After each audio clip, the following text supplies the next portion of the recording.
Happy Wednesday, everyone! At this point, you know what Wednesdays mean. Paralives Dev Chat. Let's go! Like always, I want to say my little disclaimer.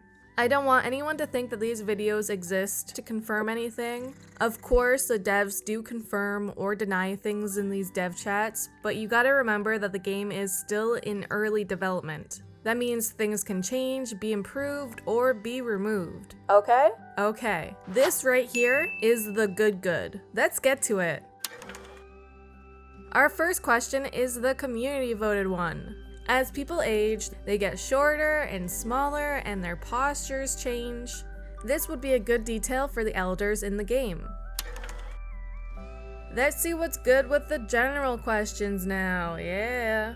The modding tools are accessible from the main menu or at any time while playing by using a keyboard shortcut. This will open the modding tool menus where you can edit any content and deep game settings. However, it's good to point out that the picture frame feature works a bit differently. Essentially, for that, they've created a pop-up just for it. So even though the pictures that you use in your builds are stored as a mod, players can still add new images by using the pop-up instead of going through the real modding tool interfaces and such.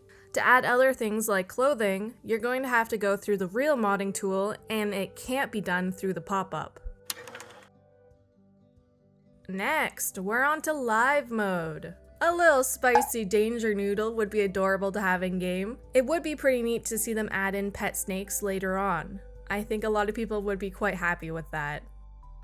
Question time for anyone who lives in or near a big city. What sort of transportation do you use? Do you ride a bike, take the subway, a bus, a train, a plane, an automobile? I know in Toronto we have this pass called a Presto card, which saves you like 15% or something like that. That's why if you live or work in this city, you would have that card to get that discount. That being said, would you like to see something like that in Paralives? Your para could pay for a card and get discounted rides on public transportation. Personally, I like it.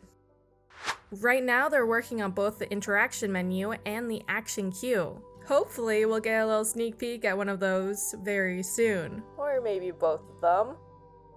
We need cute couple interactions. Thankfully, people in relationships will play a big part in the cozy feeling of Paralives. It seems like having a ton of personal, detailed interactions and cute little details would be the ideal situation for the developers. Hopefully, the different personalities will allow for different types of romantic relationships, which is crazy sounding. I adore the idea that Shadow Rose suggested here. Blanket thieving is a real problem in my household in real life. I think that's why I'd like to see it in-game.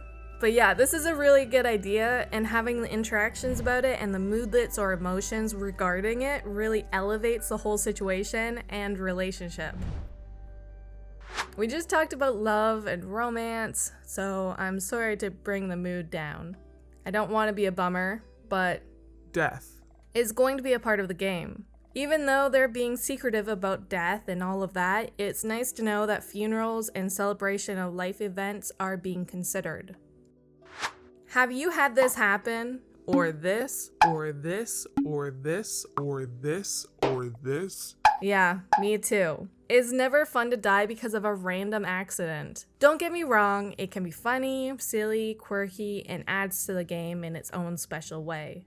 But sometimes I don't want to be smushed to death during the first minute of live mode. I'm not sure what they're planning in terms of death and dying in Paralives. However, it does seem like they want to take a more realistic approach to it.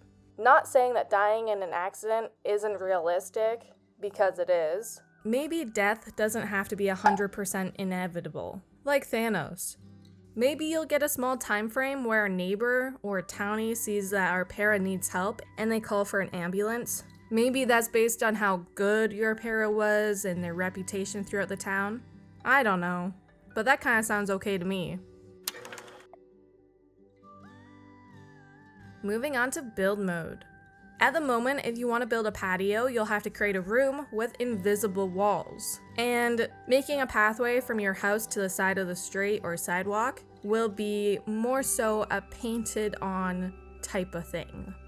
Items at the moment will not dynamically curve to follow curved walls. That would be a ton of work if they did. Instead, they'll be placed sort of against it, kind of like what it shows in this image. You feel me? Finally, our last category is the Paramaker. Being able to copy and paste accessories and makeup across different outfits would be insane in the best way possible. It would be perfection. Can we go extreme with the sliders and Pam? Why, yes. Yes, you can. You do this by turning off limitations, and you could even increase the sliders intensity by 1,000%. Although this will be in the game, they're still figuring out how easy it should be to turn off limitation, since it would definitely cause issues. Oakley smokely jelly beans, we've come to the end of this dev chat. If this is something you liked, please don't forget to click that like button, clickety-clack the subscribe, and smickety-smack that notification bell. That way you'll be notified when the next dev chat video goes up. Peace out, party people. Bye!